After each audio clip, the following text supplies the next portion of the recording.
ውድ ጠለስ ሚዲያ ቤተሰቦች ሰላም ጤና ይስጥልን። ይህ በጠለስ ሚዲያ ባሳየ ደርቤ የሚቀርበው የመጋቢት 22 ቀን 2018 ዓ.ም የዘወትር ፕሮግራማችን ነው። በዛሬው ፕሮግራማችን ልዩ ልዩ መረጃዎችን፣ ወቅታዊ ጉዳዮችን ወደ እናንተ የምናደርስ ይሆናል። በተለይም ደግሞ በመቀሌ ስለተካሄደው የሶስቱ ክልሎች ስብሰባ እንዲሁም የራያና ወልቃይት አስመላሽ ኮሚቴ አዳዲስ ውሳኔዎችን፣ አዳዲስ ፖስቶችን እያጋሩ ይገኛሉ። ይህም በተመለከተ የደረሰን መረጃ ወደ እናንተ የምናደርስ ይሆናል። አብይ አህመድና ዩናይትድ አረብ ኤምሬትስ በሶማሊያ ሽንፈት አስተናግደዋል። ግርማ ሙሉዬን በተመለከተ አዲስ ነገር ተሰምቷል። በአማራ ክልል እየተካሄዱ ባሉ ውጊያዎች አፋብን ድል መጎናጸፉንም የደረሰ መረጃ ያመለክታል። በኦሮሚያ ክልል የሚካሄደው አዲስ ፖለቲካዊ እንቅስቃሴ በዜጎች ላይ አደጋ መደቀኑ ተሰምቷል። በኢትዮጵያ የሚታየው ኢኮኖሚ መላሸቅ ከአንዳንድ መስሪያ ቤቶች ስራን ያቆሙ እያደረጋቸው መሆኑ ተሰምቷል። ስለዚህ እነዚህንና ሌሎችንም መረጃዎችን በማካተት ወደ እናንተ የምናደርስ ይሆናል። ከእናንተ የሚጠበቀው ጠለስ ሚዲያን ሰብስክራይብ በማድረግ ሜምበር በመሆን እስከ ፕሮግራማችን ፍጻሜ ድረስ አብራችሁ መቆየት ብቻ ነው። ስለዚህ አብራችሁን ትቆዩ ዘንድ ጋብዘን በቀጥታ ወደ ዕለቱ ፕሮግራም እናልፋለን።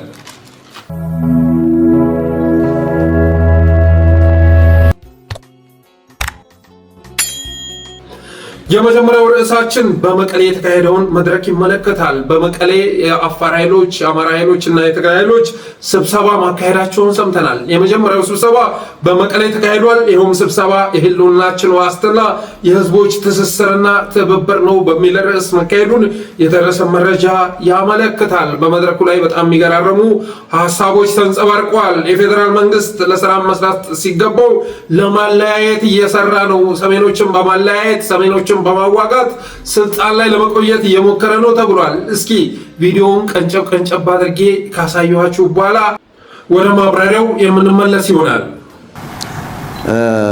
መንግስታት፣ መሪዎች፣ ገዢዎች ደግሞ እዚህ ላይ ሰላም ማምጣት ሲገባቸው በተቃራኒ እየሰሩ እንደሆነ የምንታዘበው ነው።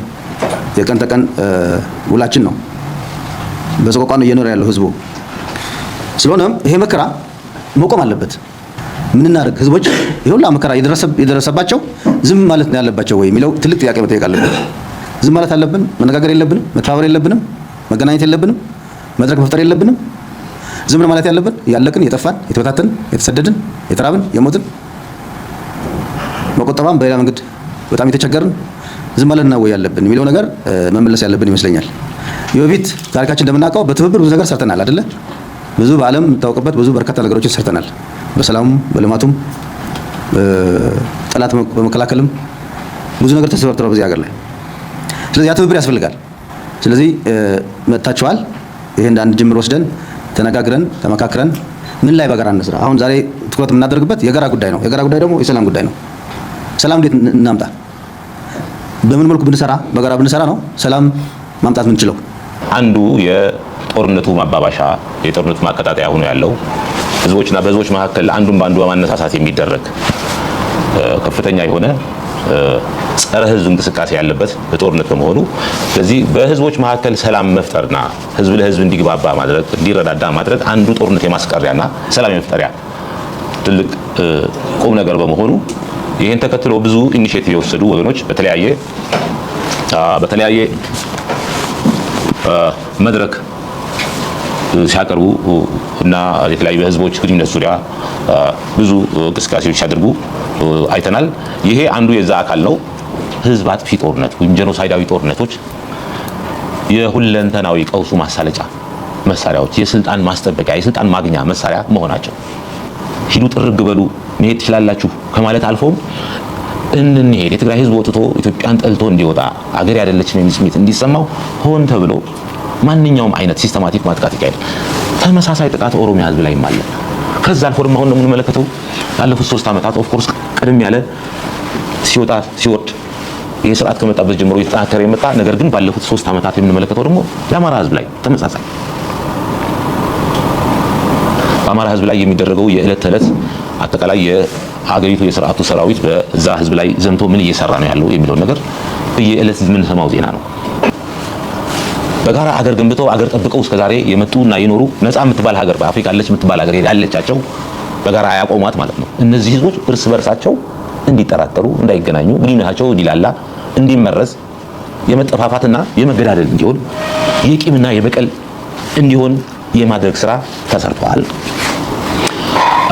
ሌላኛው የሀገራዊ ሉዓላዊነት መሸርሸር ነው። ሀገር እንደ ሀገር ሉዓላዊ ሀገር አለ። በ19ኛው ክፍለ ዘመን በተደረገ በጣም ታሪካዊ ተጋድሎ ጸረ ባዕዳዊ አገዛዝ የሆነ ጦርነት አንቲ ኮሎኒያል የሆነው ሄሮይክ ስትራግል ተካሂዶ በጣም እጅግ በጣም ዓለምን ያስደነቀ የጥቁር ህዝቦች መመኪያ ኩራት ነው የምንለው ትግል እንግሊዞች ጋር፣ ግብጾች ጋር፣ ቱርኮች ጋር፣ ጣሊያኖች ጋር፣ ድርቡሾች ጋር አንድ አይደለም ብዙ ወራሪዎች ጋር ተከታታይ መጥተው እነዚህ ጋር የተደረገ ትግል ታግለው በጋራ ታግለው ይችን ሀገር ያቆሙ ህዝቦች አሁን እርስ በራሳቸው ይጠራጠራሉ፣ ይፈላለጋሉ፣ ይፈራራሉ አይደለም። ያቺ ያቆሟት ሀገር ያመጡት ያለው ሉዓላዊነት፣ ነፃነት፣ ሀገራዊ ነፃነት ይባለው ፈረሰ። ሀገር ነፃነት ማለት ምን ሆኗል? ዛሬ አንዲት ትንሽዬ የመካከለኛው ምስራቅ ሀገር ብዙ ብር ይዛ መጥታ የፈለገችውን ነገር የምታደርግበት እንዳለ ቀጠናውን በሙሉ ተፈነጭበትና አዲስ በነፃ ቅኝ ገዢ የሆነችበት ኢንቫይት ተደርጋ ብዙዎች በከፍተኛ ውጊያ በስንት ደም መፋሰስ ታሪካዊ የሆነ ተጋድሎ አድርገው ሀያላን አውሮፓውያን ሀገራት ያልቻሉትን ቅኝ ገዢነት በቀላሉና በርካሽ ዋጋ እነ ኤምሬትስ አገኙት ማለት ነው። እንደሰማችሁት ነው የህልውናችን ዋስትና የህዝባችን ትብብርና ትስስር ነው ይላል ርዕሱ። የፌዴራል መንግስት ለሰላም መስራት ሲገባው ዜጎችን ለማለያየት ሰሜኖችን ለማዋጋት እየሰራ ነው። ይሄን አመለካከት መስበር አለብን ተብሏል። መተባበር አለብን፣ መረዳዳት አለብን። ሊያጠፋን ሲመጣ ከፋፍሎ ሊያጠፋን ሲመጣ በመተባበርና በመተሳሰር ይህን ጊዜ ልናልፈው ይገባል ተብሏል። በታሪክ ትናንት የነበረንን ትብብር ዛሬ ላይ ልንደግሞ ይገባል። በተለያዩ ጊዜያት የተባበርንበትና በትብብራችንም የተነሳ ማሸነፍ የቻልንባቸው አጋጣሚዎች አሉ። ስለዚህ ያንን መድገም ይገባናል ተብሏል። ሞት፣ ስደት፣ ውድመት የቀጠናው መገለጫ ሆኗል ተብሏል። ሞት፣ ስደትና ውድመት የቀጠናው መገለጫ ሆኗል። ውጫዊ ጣልቃ ገብነት እያመሰን ይገኛል። በተለይ ደግሞ ዩናይትድ አረብ ኤምሬትስ፣ IMF የመሳሰሉት በኢትዮጵያ ፖለቲካ ውስጥ ጣልቃ ገብተው ወሳኞች እነሱ ሆነዋል። የፖሊሲ ነፃነት የሌላት ሀገር ተፈጥራለች ተብሏል። የስነ ምህዳር ውድመት እየተከሰተ ነው። ተፈጥሮ እየተዛባ ነው። የስነ ምህዳር ውድመት እየተከሰተ መሆኑ በመድረኩ ተነስቷል። ህዝብ አጥፊ ጦርነት የህግ ማስከበር ዘመቻ የሚል ስያሜ እየተሰጠው የስልጣን ማስጠበቂያ መንገድ ሆኗል። ህዝብ አጥፊ ጦርነት ማካሄድ ስልጣንን የማስጠበቂያ መንገድ ሆኗል። ህዝብን ከህዝብ ማጋጨት በሰፊው እየታየ ነው በማለት በመድረኩ ላይ ተነስቷል። በትግራይ በኦሮሚያ እና በአማራ ክልል እየተፈጸሙ ያሉ ጭፍጨፋዎችም መድረኩ ላይ ታውሰዋል። በትግራይና በአማራ እንዲሁም በኦሮሚያ ክልል አገዛዙ እየፈጸማቸው ያሉ ጭፍጨፋዎች በመድረኩ ላይ ተነስተዋል። የሀገሪቱ ሰራዊት በአሁኑ ሰዓትም ላይ አማራ ላይ እንደዘመተም ጭምር ቀርቧል። ትግራይ ላይ እየተፈጸመው አማራ ላይ እየተፈጸመ ነው ተብሏል። በትናንትናው ዕለት ትግራይን የደበደቡ ድሮኖች አማራን እየደበደቡ ናቸው ተብሏል። ካቻምና ትግራይን ወሮ የነበረው ሰራዊት አሁን አማራን ወሮ ከፍተኛ ውድመት እየፈጸመ መሆኑ በመድረኩ ላይ ተነስቷል። የአገዛዙ ተግባራት የፈጠሩት ተጽዕኖዎች ምንድናቸው በሚል ርዕስ አንደኛ የህዝቦች ሀገራዊ ታሪካዊ ትስስር መበጣጠስ፣ እስካሁን ድረስ መበጣጠስና ማዳከም ችሏል ተብሏል። የሀገር ሉዓላዊነት ተደፍሯል። ትናንት በ19ኛው ክፍለ ዘመን ከእንግሊዝ፣ ከቱርክ፣ ከጣሊያን፣ ከደርቡሽ ወራሪ አንድነታቸውን አጠናክረው አገራቸውን ያስከበሩ ዜጎች በአሁኑ ሰዓት በአገዛዙ በመከፋፈላቸው የተነሳ አሁን ተከፋፍለው በሌሎች ሀገራት ቅኝ እየተገዙ ይገኛሉ። ዩናይትድ አረብ ኤምሬትስ የምታከል ሚጢጢ ሀገር በትንሽ ወጪ ኢትዮጵያን በቅኝ ግዛት እየገዛች ትገኛለች። ሽያጩንም ያከናወነው አገዛዙ ነው በማለት መድረኩ ላይ ተነስቷል። ስርዓት ፈርሷል። ተቋም የለም።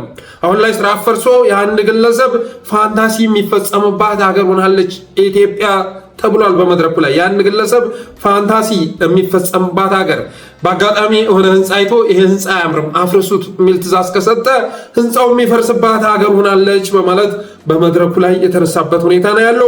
በተሻለ መልኩ ኤክስፕሎይት ሊደረግ የሚገባው ደግሞ በጎ ነገር አለው። አንደኛው ምንድነው? በጎ ዝምድና ለማጎልበት ትብብር ለመመስረት የሚያስችሉ ጥብቅ ታሪካዊ፣ ባህላዊ፣ ሃይማኖታዊ፣ ማህበረሰባዊ ትስስሮች አሉ በህዝቦቻችን። በአማራና በትግራይ ህዝብ መካከል ኦልሞስት ልዩነቱ ምንድነው እስክትሉ ድረስ በጣም በብዙ መልኩ የሚገለጽ በትግራይና በአፋር ህዝብ መካከል ልዩነቱ ምናልባት ቋንቋ ብቻ ተወሰለ። ያ ቋንቋም ቢሆን ድንበር ሆኖ አያግድም። በጣም የበለጠ አንዱን ቸሪሽ የሚያደርግ የሚያግባባ ሁለቱም መስተጋብር ሆኖ ተመሳሳይ አማራና ትግራይ። ስለዚህ በህዝቦች መካከል ያሉ ሴቶች እነዚህ ሆነው እያለ ደግሞ ከዚህ በተጨማሪ ደግሞ ኤክስትራ የሆነ አንድ ፋንዳሜንታል ነገር አለ። ይሄ ፋሺስታዊ ስርዓት አሁን የምንመለከተው አገዛዙ በሁሉም ህዝቦች ላይ የሚያደርሰው መከራና ስቃይ ሁሉንም ያስተሳስራል። እሴቶቻችን ብቻ አይደለም የሚያገናኙን፣ ስቃያችን የሚያገናኘናል። አሁን የአማራና የትግራይ ህዝብ ስቃይ አንድ ነው። ሁሉም ህዝብ የህልውና አደጋ ውስጥ ወድቋል። ሁሉም ህዝብ የህልውና አደጋ ውስጥ ወድቋል። ህግ ማስከበር በሚል ስያሜ ህዝብ የመጨፍጨፍ ስራ እየተሰራ ነው ተብሏል።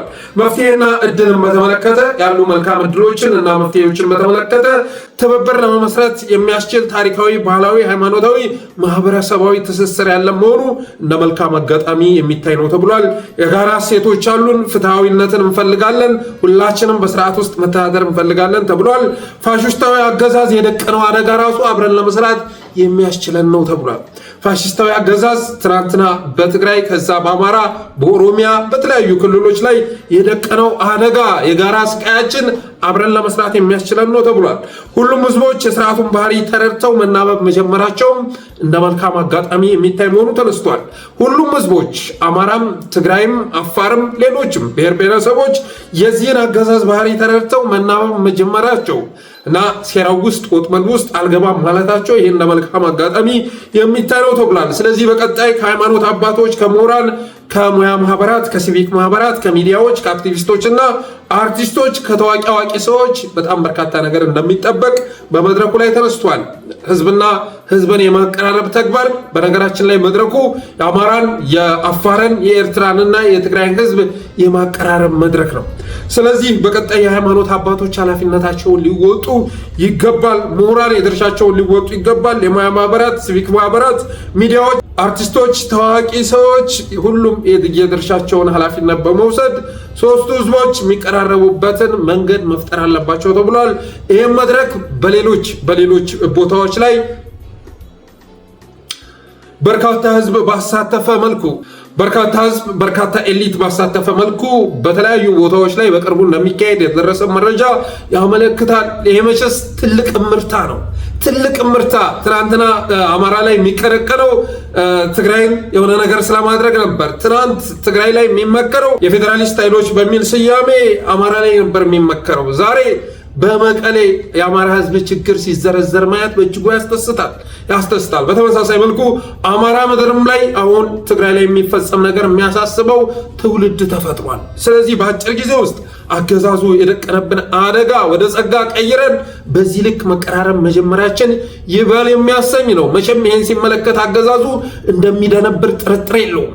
ህዝብን በማጠፋፋት፣ ህዝብን በመከፋፈል፣ ህዝብን በማገዳደል ስልጣን ላይ መቆየት የሚፈልገው አገዛዝ በአማራና በትግራይ ህዝብ መካከል መቀራረብ እየተከሰተ መሆኑን ሲሰማ ወደ መጸዳጃ ቤት እንደሚመላለስ ጥርጥር የለውም። እንዴት እንደዚህ ባለ አገዛዝ እኛ ኢትዮጵያውያን ልንመራሻል?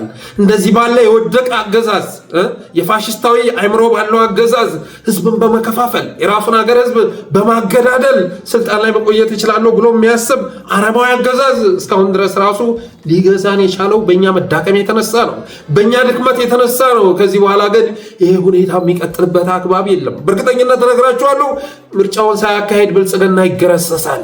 አዲስ ነገር እስካልተከሰተ ድረስ አሁን ባለው ሁኔታ አሁን በተወሰነው ውሳኔ መሰረት አገዛዙ ምርጫውን ከማካሄዱ በፊት ይገረሰሳል። በጣም በእርግጠኝነት የምነግራችሁ ማለት ነው። ደግሞ የአገዛዝ ብርቱ መስሎ ቢታይም ወደ ተግባር በገቡ ቅጽበት ኢትዮጵያውያን አማጽያን መተባበር በጀመሩ ቅጽበት አለ ተብሎ ሲፈለግ ጠፍቶ እንደሚገኝ ጥርጥር የለውም። ምክንያቱም የአንድ ሰው ፓርቲ ነው፣ የአንድ ሰው ስርዓት ነው። ስለዚህ አብዛኛው ብልጽግና ውስጥ ያለ አመራር ራሱ ይሄ ሰውዬ በሚሰራው ስራ ደስተኞች አይደሉም። ባለፈው ሰምታችኋል አይደል? ቃና ኢንተርቪው ሊደረግ በሄደበት ቅጽበት ላይ ከፊት ለፊት አንድ ህንፃ ያያል። ይህ ህንፃ ግን ውበት የለውም፣ ባካቸው አፍርሱት የሚል መልእክት አስተላልፎ መሄዱ የተነሳ በማግስቱ ህንፃውን የማፍረስ ስራ መጀመሩን መሰረት ሚዲያ ዘግቦልናል። ህንፃው ከተሰራ ደግሞ 2 ዓመት አልፎታል። የመንግስት ህንፃ ነው። 500 ሚሊዮን ብር ወጥቶበታል። አንድ ቅዥቢ መሪ ይህ ህንፃ አልማረከኝም በማለቱ የተነሳ ግን ህንፃውን ማፍረስ መጀመሩን መሰረት ሚዲያ ገልጾልናል። የኢትዮጵያ ኢኮኖሚ እየተንኮታኮተ ባለበት ሰዓት ላይ አንድ ወፈፌ፣ አንድ ቅዥቢ መሪ የሱን ፋንታሲ የሚንጸባረቅባት ሀገር እስካሁን መፈጠሯም ልክ አይደለም። ወደፊት ግን ይህ ሁኔታ ባለበት አይቀጥልም። በጣም በርካታ አዳዲስ ውሳኔዎች እየተወሰኑ ይገኛሉ። ትናንት በጠለስ ሚዲያ ስናቀነቅነው የነበረው ነገር ዛሬ በዚህ ደረጃ እርገት አምጥቶ መቀሌ ላይ የአፋር፣ የአማራ፣ የኤርትራ ኃይሎች ተሰባስበው ለመምከርና በጋራ ችግሮቻቸው በጋራ መፍትሄዎቻቸው ዙሪያ ለመነጋገር ችለዋል። ነገ ደግሞ ከዚህ የበለጠ ነገር ማየታችን አይቀርም። እስከ ወታደራዊ ትብብር ድረስ ማየታችን የሚቀር ጉዳይ አይደለም።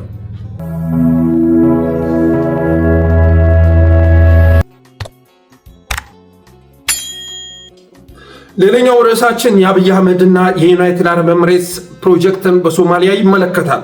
የአብይ አህመድና የዩናይትድ አረብ ኤምሬትስ ፕሮጀክት በሶማሊያ ሽንፈት ማስተናገዱ ተሰምቷል። ሶማሌዎች እንግዲህ ባለፉት ጊዜያት የኢትዮጵያን ጦርና የአብይ አህመድን አካሄድ ሲቃወሙ ነበረ። አብይ አህመድ ከፋፋይ፣ ነጣጣይ፣ ገነጣጣይ ኃይሎችን እየደገፈ ነው ተብሎ በሶማሌዎች ሲወቀስ እንደነበር የሚዘነጋ አይደለም። በቅርቡም ሶማሊያ ከኢትዮጵያ አምባሳደሯን እስከ መጥራት የሚደርስ እርምጃ መውሰዷም እንደዚሁ በተለያዩ ሚዲያዎች ሲዘገብ ነበር። አምባሳደሯን ጠርታለች። አብይ አህመድ በሶማሌ ፖለቲክስ ውስጥ እጁን አስገብቶ የዩናይትድ አረብ ኤምሬትስ ቅጥረኛ ሆኖ ሶማሊያን ለመነጣጠል ለመከፋፈል እየሰራ ነው በሚል አቋም አምባሳደሯን መጥራቷ የሚዘነጋ አይደለም። ከሶማሌዎች ባለፈ ኬንያዎች ይህን የአብይ አህመድን አካሄድ ሲቃወሙ ነበር። የኬንያ ዴፑቲ ስፒከር በትናንትናው ዕለት አንድ መልእክት አስተላልፏል። ኢትዮጵያ and other countries in the region have no business getting involved in the internal affairs of the Republic of Somalia except the invitation of Somalia. United Arab Emirates and Ethiopia are in an unholy alliance to maintain Somalia in a failed state condition for the longest በማለት ሐሳቡን አጋርቷል። ባለስልጣኑ የኢትዮጵያ መንግስት ከዩናይትድ አረብ ኤምሬትስ ጋር ያልተቀደሰ ጋብቻ መስርቶ ሶማሊያን ለማጥፋት መስራቱን ማቆም አለበት። በሶማሊያ ፖለቲክስ ውስጥ ጣልቃ ሊገባ የሚችለው ኢንቫይት ከተጋበዘ ብቻ ነው። ከዛ ውጭ ግን የውጭ ቅጥረኛ ሆኖ በሶማሊያ ፖለቲካ ላይ ከፋፋይሎችን መደገፉን ማቆም አለበት በማለት ሐሳቡን ገልጾ ነበር። ትናንት የተሰማው ታዲያ በትናንትናው ዕለት በአብይና ዩናይትድ አረብ ኤምሬትስ የሚደገፈው የደቡብ ምዕራብ ሶማሊያ አስተዳዳሪ አብዱልአዚዝ ላፍታግሪን በግብፅና ቱርክ በሚደገፈው ሐሰን ሼህ ተሸንፎ ስልጣኑን ማስረከቡ ተሰምቷል። በፌደራል መንግስቱ ተሸንፎ ስልጣኑን ማስረከቡ ተሰምቷል። ከዚህ ጋር በተያያዘም ከ20 ዓመት በላይ በኢትዮጵያ ቱርክ ቁጥጥር ስር የነበረችው የባይዶ ከተማ በፌደራል መንግስት ቁጥጥር ስር መግባቷን የደረሰ መረጃ ያመለክታል። ይህም በተመለከተ ጀዋር መሐመድ ዛሬ አንድ ፖስት አጋርቷል። ሌላ የዲፕሎማሲ ኩስምና በሚል የሚከተለውን ፖስት አጋርቷል። በኢትዮጵያ ጦር ሲደገፍ የነበረው የሶማሊያው ደቡብ ምዕራብ አስተዳዳሪ አብዱልአዚዝ ላፍታግሪን በግብፅና ቱርክ ጦር በሚደገፈው የሐሰን ሼህ የፌዴራል ሰራዊት ተሸንፎ ስልጣኑን ለመልቀቅ ተገዷል። ላፍታግሪን አዲስ አበባ መጥቶ አብይን አማክሮ የማስተማመኛ ቃል ተሰጥቶት የተመለሰው ባለፈው ሳምንት ቢሆንም በክልሉ ዋና ከተማ የነበረ የኢትዮጵያ ጦር ሊያድነው አልቻለም። በዚህም የተነሳ ስትራቴጂካዊ የሆነችው የባይዶዋ ከተማ ከዓመታት በኋላ ከኢትዮጵያ ጦር ቁጥጥር ውጭ መሆኗና የኢትዮጵያም ተጽዕኖ በግብፅ ቱርክ እንደሚተካ ይጠበቃል። ሌላኛዋ በኢትዮጵያ ተጽዕኖ ስር የነበረችው የሶማሊያ ከተማ ፑንትላንድም ልትመነጨቅ ከዳር እየደረሰች ነው። ፑንትላንድን ከኢትዮጵያ ጋር በማበር ስትንከባከብ የነበረችው ኤሚሬትስ የዛሬ 2 ወር አካባቢ ከሳውዲ በደረሰባት ጫናና የሞቃዲሾ ዲፕሎማሲያዊ ግንኙነቷን በማቋረጡ በቦሳሳ ወደብ የነበረውን የድሮንና የስለላ ጣቢያዋን ነቅላ ወደ ኢትዮጵያ ለማምጣት ተገዳለች ይላል። ትናንት የሶማሊያ ፌዴራል መንግስት በባይዶ የቀጠናው መንግስት ለፑንትላንዱ ገዥም ኤሚሬትስ እና ኢትዮጵያ ያስጥሉም የሚል መልእክት ያስተላለፈ ስለሆነ ኢትዮጵያ በሶማሊያ የነበራት ወታደራዊና ዲፕሎማሲያዊ ሚና በፍጥነት እየተመናመነ መሆኑን በግልጽ ያሳያል። ለዚህ ሁሉ መነሻው ያለምንም ስትራቴጂካዊ ዝግጁነት የተሞከረው ለሶማሌላንድ እውቅና ሰጥቶ ወደብ የመውሰድ አባዜ መሆኑን እናስታውስ ብሏል ጀዋር መሐመድ። የአብደት የሶማሊያ ፌዴራል መንግስት ተጽዕኖ በግብፅና ቱርክ ጉያ እንዲገባ ያደረገ ሲሆን አብይ ከኤምሬቱ ቢን ዛይድ ጋር ተቃቅፎ አለመላቀቅ ሳዑዲ አረቢያንም ከነ ግዙፍ አቅሟ ከዚህኛው ጎራ እንድትሰለፍ ገብዟታል። በስተመጨረሻ ወደቡም ላይ ይገኝ ባላንጣና አብዝተን እናስተባብረን በአፍሪካ ቀንድ ያለን ተጽዕኖ አመናምነን ብዙ ብሔራዊ ጥቅሞቻችንን ለጉዳት አጋለጥን በማለት ጀዋር መሐመድ በሶማሊያ የተከሰተውን ክስተት ገልጾታል። በተረፈ ዩናይትድ አረብ ኤምሬትስ አሁን ያለችበት ሁኔታ ይታወቃል። ከኢራን ጋር በተለኮሰው ጦርነት ጋር ተያይዞ ኢኮኖሚዋ እየዳሸቀ ይገኛል። ባለፉት ጊዜያት ከ451 ቢሊዮን ዶላር በላይ ማጣቷም በተለያዩ ሚዲያዎች እየተዘገበ ይገኛል። የሪል ስቴት ገበያ ተቀዛቅዟል። እንግዲህ የዩናይትድ አረብ ኤምሬትስ ዋነኛ የገቢ ምንጭ ቱሪዝም ነበረ። ቱሪዝሙ በአፍጢሙ እንደተተፋም የደረሰ መረጃ ያመለክታል። የአዘርባይጃኑ የመሳሪያ ግዢ ከሽፏል። አብይ አህመድ ጦርነቱ ከመጀመሩ በፊት ወደ አዘርባይጃን ሄዶ የመሳሪያ ግዢ ተፈራርሞ መጥቶ ነበር። እሱም መክሸፉን ለጠለስ ሚዲያ የደረሰው መረጃ ያመለክታል። ያም በመሆኑ የተነሳ ይልማ መርዳሳ ወደ ራሽያ ሄዷል። ለጦር መሳሪያ ግዢ ወደ ራሽያ ሄዷል። ይሳካለታል የሚለውን ጉዳይ ወደፊት የምናየው ይሆናል። በተረፈ የአብይ አህመድ አጋሮች በሙሉ አደጋ ውስጥ ወድቀዋል። አብይ አህመድ ብቻውን እየቀረ ይገኛል። ብቻውን እየቀረም ብቻ ሳይሆን ቀጠናው ላይ የደገሳቸው ድግሶች በሙሉ በሽንፈት እየተጠናቀቁ ይገኛሉ። ሱዳን ላይም የለኮሰው ጦርነት በአሶሳ የጦር ቤት ሰጥቶ ለአርኤስኤፍ ጦርነቱን መትቶ በመምጣቱ የተነሳ አሁን ላይ በኩርሙክ ከባድ የሆነ አደጋ መደቀኑን የደረሰ መረጃ ያመለክታል።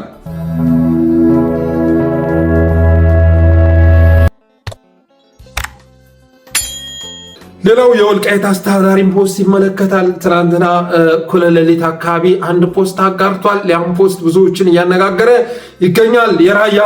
የወሎ ራያ አስመላሽ ኮሚቴም እንደዚሁ ሌላ ፖስት አጋርቷል። ምናለ የወልቃይት አስተዳዳሪ ማታ በውስኪ ድፍረት አንድ ፖስት አጋርቷል። መቼም እኩለ ሌሊት ላይ የሚለጠፍ ፖስት በውስኪ ድፍረት የሚለጠፍ መሆኑን መገመት የሚከብድ አይደለም። ይሰማል ብሔራዊ ምርጫ ቦርድ የዘገየ ፍትህ እንደተነፈገ ይቆጠራል በማለት አንድ ፖስት አጋርቷል። ይሰማል ብሔራዊ ምርጫ ቦርድ የዘገየ ፍትህ እንደተነፈገ ይቆጠራል። ይህን ያለው ማን ነው? የወልቃይት አስተዳዳሪ ተብሎ የዞኑ አስተዳዳሪ ተብሎ የተቀመጠው ሰውዬ ነው። ገና ተክደናል የሚል ፖስት የምታጋራበት ጊዜ እየመጣ ነው። ተክደናል፣ ተበልተናል፣ ተሸጉደናል፣ ተሽጠናል የሚል ፖስት የምትለጥፍበት ጊዜ ይመጣል።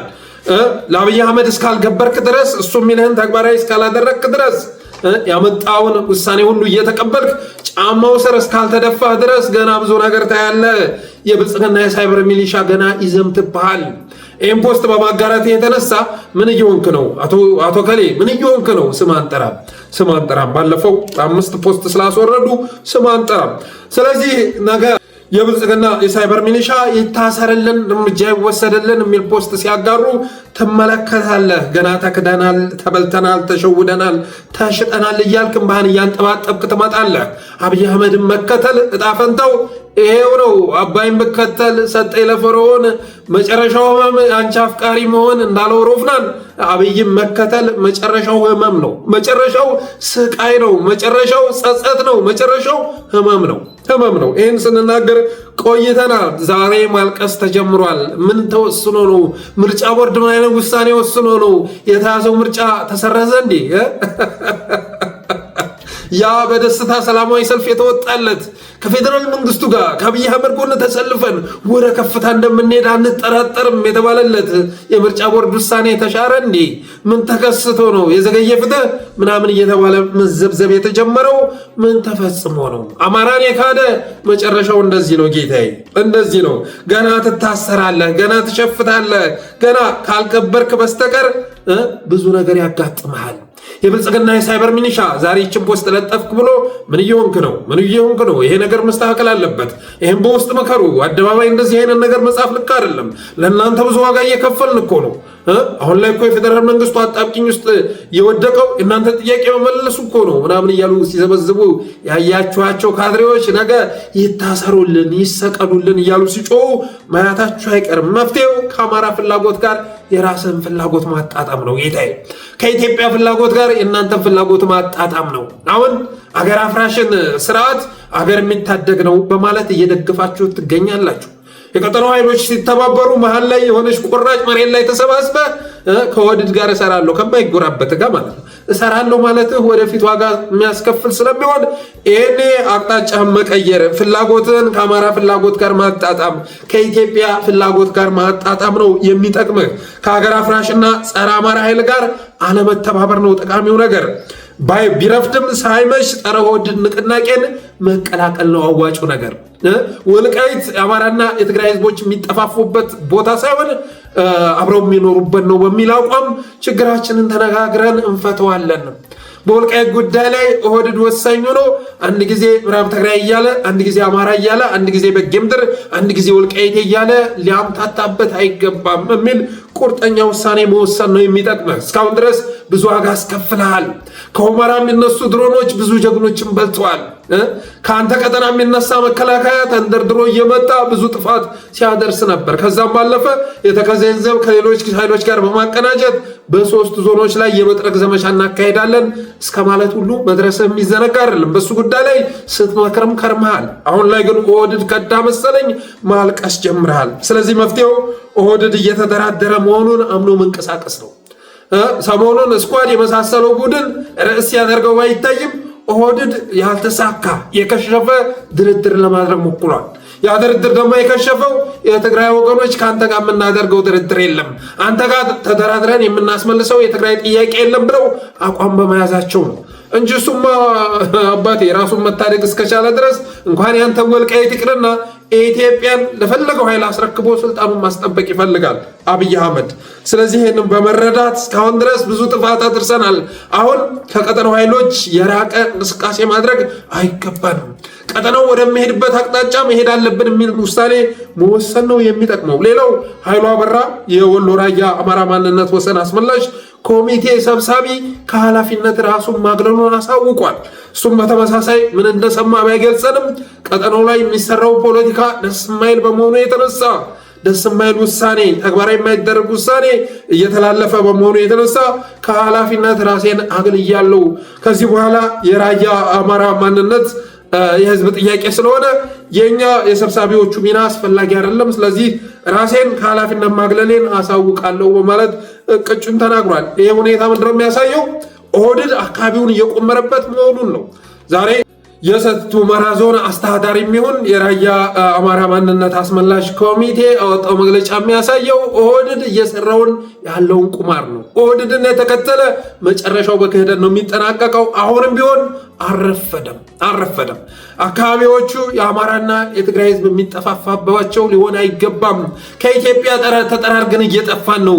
ከአዲስ አበባ እየተባረርን ነው። ሰሞኑን እንኳ አስባችሁታል። የኦሮሚያ ክልል በኦሮሚያ አካባቢ ያሉ ጨረቃ ቤቶች ወደ ህጋዊነት እንዲዞሩ ውሳኔ ሲወስን በሸገር፣ በደብረ ዘይት፣ በናዝሬት ግን ተግባራዊ እንዳይደረግ አድርጓል። ለምን? እዛ አካባቢ ያለው ማህበረሰብ የሚፈናቀል እንጂ የሚተከል ባለመሆኑ የተነሳ። ስለዚህ ዋናው ታርጌት መሆን ያለበት ይሄንን ለማንም የማይጠቅም አገዛዝ፣ በተለይ ደግሞ ጸረ አማርኛ ተናጋሪ ጸረ አማራ የሆነ አገዛዝ ከኢትዮጵያ ጭንቅላት ላይ አራግፎ መጣሉ ነው። ከዚህ የሚቀርም ዓላማ ሊኖር አይገባም። በጋራ የምንኖርባቸው አካባቢዎች ናቸው። እስካሁን ከተጠፋፋን ይበቃናል በሚል ውሳኔ አዲስ አካሄድ መከተል ያስፈልጋል። የእስካሁኑ አካሄዳችሁ አማራንም ኢትዮጵያንም ዋጋ እንዳስከፈለ ተረድታችሁ ከእስካሁኑ አካሄድ መውጣት ያስፈልጋል።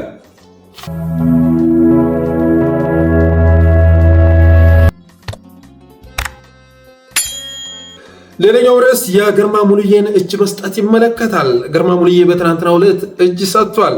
እንግዲህ ይሄ ልጅ በነገራችን ላይ ይስተካከላል በማለት እንጂ በወንጀል የተጨማለቀ ግለሰብ መሆኑ ይታወቃል። ግርማ ሙሉዬ ማነው በሚለው ጉዳይ ላይ እኔም አቆም ስናገር በወንጀል እጁ የተጨማለቀ አንዳንድ ጊዜ ግልጽ የሆነውን አስተያየት መስጠት ከዛም ከትግል ሜዳም ጭምር ተቃውሞ የሚያመጣ ስለሆነ እንጂ በርካታ መረጃ የጋሸናን ውጊያ አበላሸው ግርማ ሙሉዬ ነበር። ባለፈው በዘመቻ አባናደው ታውጆ በነበረበት ሰዓት ላይ ጋሸና ምሽግን ለመቆጣጠር ታቅዶ ወደ ዘመቻ ከተገባ በኋላ የተሰጠኝ መሳሪያ አንሶኛል፣ ተተኳሽ የለኝም በሚል ምክንያት ውጊያውን ያበላሸው ግርማ ሙሉዬ ነበረ።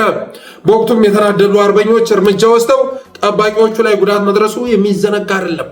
ሆን ብሎ በወቅቱ ክዳት ፈጽሟል። ዘመቻው እኩሌታ ላይ ወደ ዘመቻ ከተገባ በኋላ ግባ እንጂ እኛ እኮ ጀምረናል ሲባል ኧረ እኔ ተተኳሽ የለኝም በማለት ወደኋላ ማለቱ የሚዘነጋ አይደለም። ስለዚህ በወንጀል እጁ የተጨማለቀ የጋሸናን ውጊያ በላሸ ጎጠኛ፣ ጥቅመኛና አድመኛ የነበረ ግለሰብ ነው። ሰሞኑን ራሱ የኮሮ ሰብሳቢ እንዲሆን የተደረገው አድማ ጎጥ ውስጥ ተወሽቆ አድማ እየመታ በማስቸገሩ የተነሳ ነው። ጎጠኛ፣ ጥቅመኛና አድመኛ ተብሎ ሊገለጽ የሚችል ነው። በራሱ ሰውነት ፍቅር የተለከፈም ግለሰብ ነው ማለት ይቻላል። በፊት በነገራችን ላይ ግርማ ሙሉዬ በዋትሳፕ ደውሎልኝ ነበር። በቪዲዮ ኮል ደውሎልኝ አነሳሁት፣ ስለ ትግሉ ሊዋራ መስሎኝ ማለት ነው። ከዛ ሰላም ከተባባልን በኋላ ሰውነቱን ያስጎበኝ ይጀምራል። አየው እዚህ ጋር ያለው ደራጎን ይታያል፣ ይሄኛው ደግሞ ዘንዶ ነው እያገላበጠ ማለት ነው። ይሄ ዘንዶ ነው ይታያል፣ አንበሳ ነው። እዚህ ደረቴ ላይ ያለው አንበሳ ነው። በዚህ በኩል ያለው ሲታያል ይሄኛው ደግሞ ንስር ነው እያለ ሲያስጎበኝ ነው ምን ነው ከሳ ምን ነው አሞራ መሰለ በማለት በጊዜው ጥያቄ ጠይቄም እንደነበር የምረሳው አይደለም እና በሰውነቱ ላይ የሰበሰበውን አራዊት ሲያስጎበኘኝ ይሄ ሰውዬ የሚረባ ሰው አይደለም በማለት ዘጋኝ ትናንትና ፖስት አጋርቻለሁ ዘጋኝ የምሬን ነው ማለት ነው እንዴት በዚህ ልክ በሰውነቱ በራሱ ሰውነት ፍቅር የተለከፈ ሰው መስዋዕትነት ከሚከፈልበት ቦታ እንዴት ተገኘ ብዬ መጠየቄንም እምረሳው አይደለም በወቅቱ በራሱ ሰውነት ፍቅር የተለከፈ በራሱ ሰውነት በዛ ልክ የሚማልል ሰው ገላቸውን ንቀው ህይወታቸውን ተጠይፈው ለህዝባቸው ነፃነት የሚገኙ የመስዋዕት ቦታ ላይ እንዴት ሊገኝ ይቻለ በማለት ጠይቄ ነበር እና በራሱ ሰውነት ፍቅር የተለከፈ ሰው ነው ህዝብ ከሚያሳምስ ተብሎ የኮር ስልጣን የተሰጠው ግለሰብ መሆኑም የሚዘነጋ አይደለም የፎቶ አርበኛ ነው እስካሁን ድረስ የመራው ኦፕሬሽን አልነበረም ፎቶ እየተነሳ ደረቱን ከማሳየት ክንዱን ከማሳየት እና በየአካባቢው በግፍ ከመፈጸም ዝርፊያ ግድያ ከመፈጸም ባለፈ እስካሁን ድረስ እሱ የመራው ኦፕሬሽን አልነበረም በመጨረሻም በምግባሩ የተሸነፈ ሰው ነው በራሱ ምግባር የተሸነፈ ምን አድርጎ ላገዛዙ እጁን እንደሰጠ እኔ አሁን ላይ ልናገረው አልችልም ግን ነውር ፈጽሞ በራሱ ምግባር ተሸንፎ እጁን የሰጠ ሰው መሆኑ መታወቅ አለበት እና የዚህ ሰውዬ እጅ መስጠት ለአማራ ትግል ደግሞ ትልቅ ከፍታ መሆኑን እነግራችኋለሁ የምረው ምላችሁ በትናንትናው ዕለት ደውዬ ነበር ወደ ምኒልካውያን ዘንድ ደውዬ ነበር እጁን ሰጠ የሚባለው እናንተ ወይ ብዬ ስጠይቃቸው አዎ እጁን ሰጥቷል እንኳን ደስ አለ በማለት ነው ደስታቸውን ያጋሩኝ የምር ምክንያቱም ስልጣን ሰጥተውት የነበረው አድማ ያስመታ ላስታ ተገፋ ምን አለ እያለ አስቸጋሪ ሰው በመሆኑ የተነሳ ነው አድማ ያስመታ ስላስቸገረ እንጂ ሰውየው በኖር የተጨማለቀ መሆኑን ዘንግተውት አልነበረም ስለዚህ በራሱ ጊዜ እጁን መስጠቱ ቀጣይ ልንወስደው ያሰብነውን እርምጃ ያስቀረ ስለሆነ ደስ ብሎናል በማለት ነው ያጋሩን እና ትናንትና ትግሉ ተሽጧል እያለ ባራዊት የተወረረ እጁን ለመንግስት ሰጥቷል በአንበሳ በዘንዶ በደራገር የተወረረ እጁን ወደ ላይ አድርጎ አንከርፍፎ ላገዛዙ እጁን ሰጥቷል አቀባበሉም በጣም በጀነራሎች ጭምር ነው አቀባበል የተደረገለት እንደውም ያፋብን ወታደራዊ አዛዥ እጅ ሰጠ እየተባለ እነዚህ አይነት ፖስት ሲያጋሩ ነበር እና ሚኮን ነፋና ነዋልታ ነይዚያ የአፋብን ወታደራዊ አዛዥ እጁን ሰጠን የሚል ፖስት ሲያጋሩ ነበር ይሄ ያልገባቸው ያገዛዙ የሳይበር ሚሊሻ ጀነራል ተፈራ ብላችሁ ስሙን አስተካክሉት የአፋብን ወታደራዊ አዛዥ እኮ ጀነራል ተፈራ ነው ፎቶንም ቀይሩት የሚል ምክር ሲሰጡ ነበር አገዛዙ ከዚህ በፊት ማስረሻ ሰጤን አፋሃድ ብሎ ተቀብሎታል ከማስረሻ ሰጤና ከኮሎኔል ፈንታው ጋር ተፈራርሞ ከአፋሃድ ጋር ተፈራረምኩ ብሎ ነበር ትናንትና ደግሞ ፍቅሩ ሙሉዬን የአፋብን ወታደራዊ አዛዥ ብሎ ጄኔራሎቹን እኮ አቀባበል ሲያደርግለት ታይቷል በቀጣይ ምን ሊያደርግ ይችላል ትቅሩ ሙሉዬ ምን ሊያደርግ ይችላል ጥቆማ ሊሰጥ ይችላል የአፋብን እቅዶች ሰነዶች የመንቀሳቀሻ ቦታዎች የከተማ አባሎች ጭምር አሳልፎ ሊሰጥ ስለሚችል ይህን ታሳቢ ያደረገ ጥንቃቄ ማድረግ ያስፈልጋል እንደነ ቆራጡ መንገድ መሪ ሆኖ ሊከሰት ይችላል ቆራጡ ነው ቆራጣው እንደሚባለው ግለሰብ መንገድ መሪ ሆኖ ሊከሰት ይችላል ያው አካባቢውን ስለሚያውቀው ማለት ነው ስለዚህ ሎጂስቲክ የመሳሰሉ ቦታዎችን መቃየር ያስፈልጋል ትናንትናም የድሮን ቅኝት ሲደረግ ነበር እሱ እጁን ከሰጠ በኋላ ጥቆማ ሰጥቶ ሰፊ የሆነ የድሮን ቅኝት ሲደረግ እንደነበር የደረሰ መረጃ ያመለክታል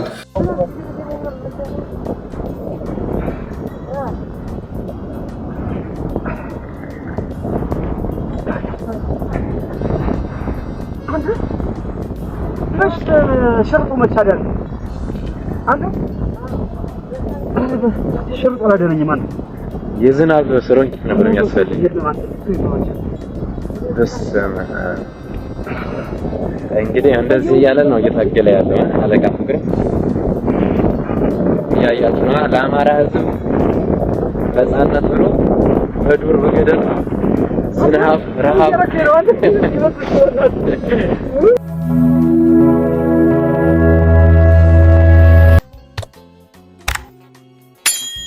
ሌላው ካፋብ ምን ይጠበቃል በቀጣይ ምን ይጠበቃል ኢንጂነር ይልቃል አንድ መልእክት ሲያስተላልፍ ሰምቻለሁ እስኪ እሱን ሰምተን እንመለስ ወደ ጎጃም ስትመጪ ደግሞ ተጓድነው የሚሰዳደቡና የወደፊት ሊቀመንበር ለመሾም የራሳቸውን ወንድምና ጓደኛ ስም የሚያጠፉ አዳዲስ ነገሮች ተመስርተዋል አይደል ይሄ ደና ሲንቀሳቀስ ከነበረና ጎጃም አካባቢ ያለውን እንቅስቃሴ ወደ ሰፈራቸው ወስደው የኔ ነው ሊያረጉት ተፈልጉ ማለት አሁን እነዚህ መሪ መሆን ይችላሉ እንደዚህ የሚሉ ሰዎች የትግሉን ደረጃ ይገነዘቡታል ጓደኛውን ሰድቦ ክዶ ስሙን አጥፍቶ መሪ መሆን ይቻላል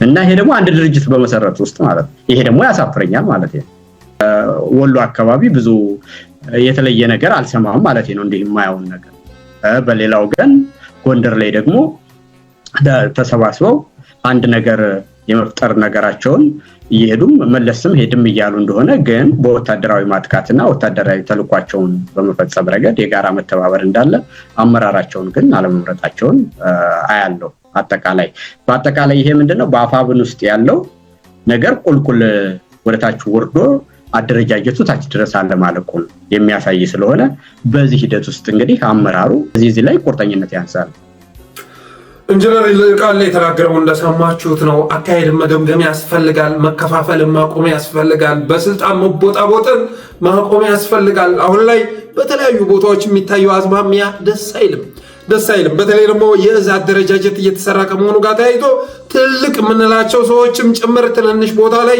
ሲገኙ ያየን ነው በፌክ አካውንት ስምሪት ሲሰጥ ያየን ስለሆነ አካሄድ መገምገም ያስፈልጋል አካሄድ ማፍጠን ያስፈልጋል አካሄዳችሁን ስታፈጥኑት መንገር ላይ ባለ ትግል ሜዳ ላይ ባለ ስልጣን ፈንታ አዲስ አበባ ያለን ስልጣን ታሳቢ ያደረገ እንቅስቃሴ ማድረግ ትጀምራላችሁ ሚኒስተር ስለመሆን ሚኒስተር ዴታ ስለመሆን መታሰብ ይጀምራል እንቅስቃሴው በፈጠነ ቁጥር ትግሉ ወደፊት በገፋ ቁጥር እዛ ያለው ሽኩቻ ረገቢልና ትግሉ መጨረሻ ላይ ፍጻሜ ላይ ስላለ ነገር ማሰብ ይጀምራል ስለዚህ አካሄድ ማፍጠን ያስፈልጋል በቂ ጥንቃቄ ማድረግ በተለይ ደግሞ የድሮን ድብደባም ቅኝትም እየተካሄደ ስለሆነ ጠቋሚው ብዙ ስለሆነ አሁን ላይ ጥንቃቄ ማድረግ ያስፈልጋል ባለፈው ሸዋ ላይ ለምሳሌ ብዙዎቹ ተሰባስበው ዋና አዳራሽ ውስጥ አይተናቸዋል እና አርበኛ ምሬ ወዳጆን ሻለቃ ድርሳንን ጨምሮ ኢንጂነር ደሳለኝ ሲያስብ ሸዋ አርበኛ መከታው ጭምር አንድ አዳራሽ ውስጥ ተሰባስበው ሲወያዩ ነበር በዛን ሰዓት ጥቆማ ደርሶ ታገዛዙ በድሮን ቢደበድብ ምን ሊከሰት እንደሚችል አስባችሁታል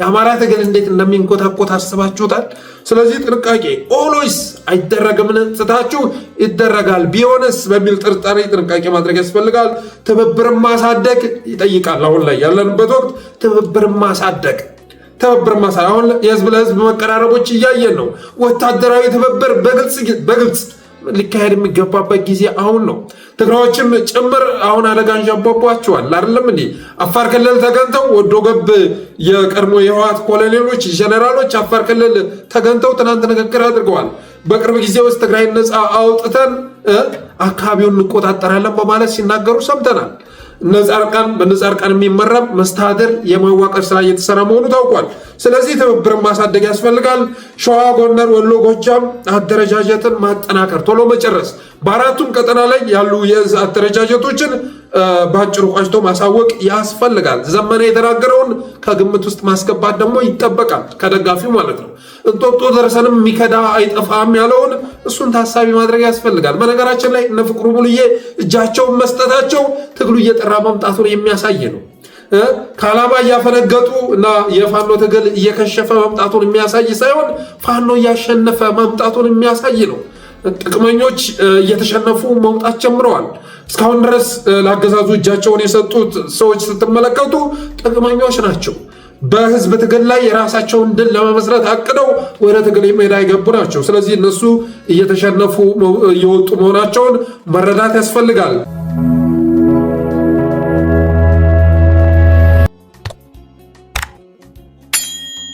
ሌላው በትናንትናው ዕለት እንግዲህ ፍቅሩ በከዳበት ዕለት መጋቢት 21 2018 የአማራ ፋኖ ብሔራዊ ንቅናቄ ምኒልክ ዕዝ ከሸዋ ጠቅላይ ግዛት ዕዝ ጋር በመሆን በጋራ ማካሄዱት ዘመቻ 15 ያገዛዙን ሰራዊት መማረካቸው በፎቶም ጭምር ተደግፎ ወጥቷል 15 ማርከው ይህ እንግዲህ የተማረኩት ከጉዳት የተረፉ ናቸው ከተካተሙት የተረፉት ናቸው 25 ክላሽም ገቢ ማድረጋቸው ተዘግቧል ዛሬ ደግሞ መጋቢት 22 በአራት አቅጣጫ የተንቀሳቀሰው ያገዛዙ ጦር በምኒልክ ዕዝ መመታቱ ተሰምቷል የአማራ ፋኖ ብሔራዊ ንቅናቄ ምስራቅ አማራ ቀጠና ምኒልክስ የ303ኛ ግዙፍ አሳምነው ኮር ክንፍ የሆነው ማረጉት አማራ ክፍለ ጦር በአሁኑ 30ኛ ክፍለ ጦርን አፍናለሁ ብሎ አራት አቅጣጫ የመጣውን የብልጽግና ጦር በመጣበት አራት አቅጣጫ በክንደ ነበልባሎቹ ተገርፎ ተመልሷል። የወጣው መረጃ በሰሜን ወሎ አስተዳደር ዞን ላስታ ወረዳ መነሻውን ከብልብላ ከተማ ወደ ይምርሃ አቅጣጫ ያደረገው የደውዝ 204ኛ ኮር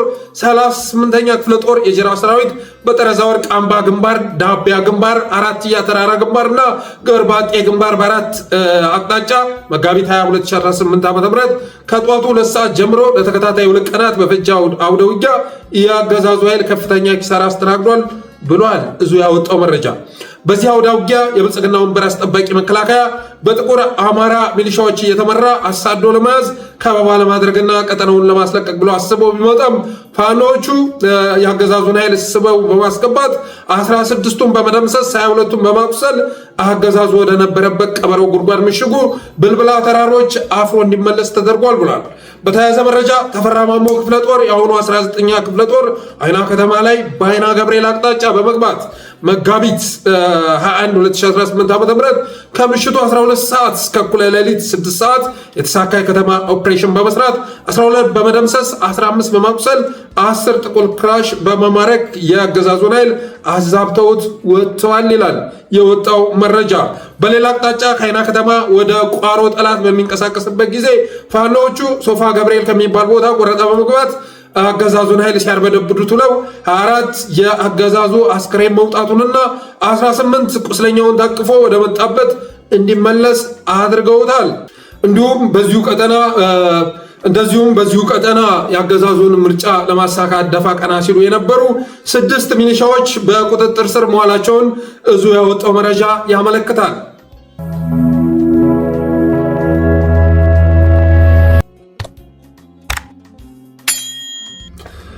ሌላው በኦሮሚያ ክልል የሚካሄደው እንቅስቃሴ በክልሉ የሚኖሩ ዜጎች ላይ አደጋ መደቀኑ ተሰምቷል። ይኸውም አደጋ የደቀኑ ነገሮች ለምሳሌ ያህል እነ ሽመልስ አብዲሳ ከቄሮና ቃሪት ጋር የሚያደርጉት ውይይት ተጠናክሮ መቀጠሉ፣ ያም ውይይት በኦሮሚያ ክልል የሚኖሩ ዜጎችን ሕይወት አደጋ ውስጥ የሚያስገባ መሆኑን በአይነ ቁራኛ ተከታትሏቸው፣ መዝግቧቸው፣ አጥኗቸው የሚል ስምሪት የተሰጠበት መሆኑ፣ አገዛዙ ከኢትዮጵያ ወደ ኦሮሚያ ጉያ ገብቶ እየተደበቀ መምጣቱ፣ ዜጎች ላይ በግብርና መዋጮ የሚደረግ ጫና እየተበራከተ መምጣቱ፣ የቤት ለቤት ማስፈራሪያውም ከመጠን በላይ ያደገ መምጣቱን የደረሰ መረጃ ያመለክታል። የቤት ለቤት ማስፈራሪያ እየተደረገ ይገኛል። በኦሮሚያ ክልል በሚኖሩ ዜጎች ላይ ቤት ለቤት እየዞረ ማስጠንቀቂያ የሚሰጥ ማስፈራሪያ የሚሰነዝር ቡድን መቋቋሙም የደረሰ መረጃ ያመለክታል። ለምሳሌ ምስራቅ አርሲ ዞን ዲገኑና ጢጆ ወረዳ አካባቢ ገብተው የነበሩ ታጣቂዎች 16 ሰዎችን አግተው መውሰዳቸው ተሰምቷል። ይኸውም የሆነው መጋቢት 19 ነው። ዘላለም እንግዳ አሰፋ በስም ዝርዝር ጭምር ማለት ነው፣ ተሻገር እንግዳ፣ ከተማ ከበደ፣ ከበበ ከበደ፣ ንጉሱ በልሁ፣ ሽፈራው በልሁ፣ ተፈሪ ሽመልስ፣ ሀብተ ሚካኤል፣ ለገሰ ተሾመ፣ አበራ ጠጋ አፍራሴ ከልጆቹ ጋር ማለት ነው ከማሞ አበራና ለማ አበራ ጋር ታግተው መወሰዳቸውን የደረሰ መረጃ ያመለክታል። ይኸውም እገታ ሲፈጸም እንኳን አገዛዙ ሊያስጥላቸው ይቅርና ዜናም ሊያደርጋቸው አለመፍቀዱ በክልሉ የሚኖሩ ዜጎች ሕይወት ላይ አደጋ ደቅኗል። የኦነግ እንቅስቃሴም እንደዚሁ እየተጠናከረ መምጣቱ ሸገር ዙሪያ ጮቤ ወረዳ ጭምር ገብቶ የአስተዳደር ቢሮውን አቃጥሎት ወጥቷል። ጮቤ ማለት እንግዲህ ከሸገር በ30-40 ኪሎ ሜትር ውስጥ የምትገኝ ከተማ ናት እና ጠባቂ አልባ ተደርገናል። ጠባቂ አልባ ከመደረግም አልፎ የክልሉ መንግስት አሁን ላይ ተጠቂ የምንሆንበትን አካሄድ እየተከተለ ይገኛል። ያም ለሕይወታችን እንድንሰጋ አድርጎናል በማለት ለጠለስ ሚዲያ መረጃውን አድርሰውናል።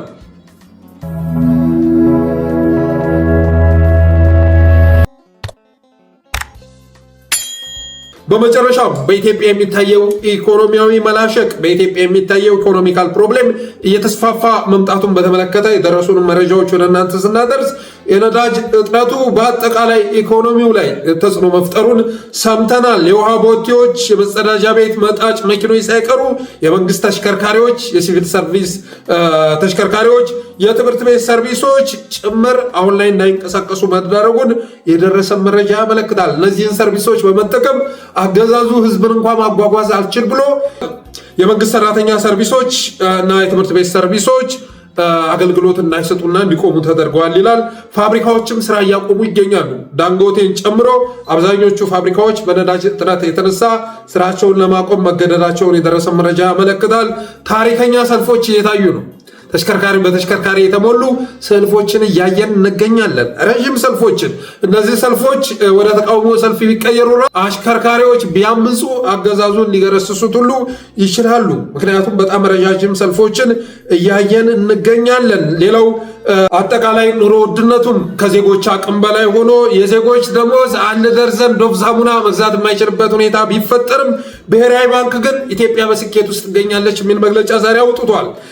የዋጋ ግሽበቱን ወደ 1 ሲንግል በማውረድ ወደ 9.7 በመቶ ማውረድ ችለናል ብሏል።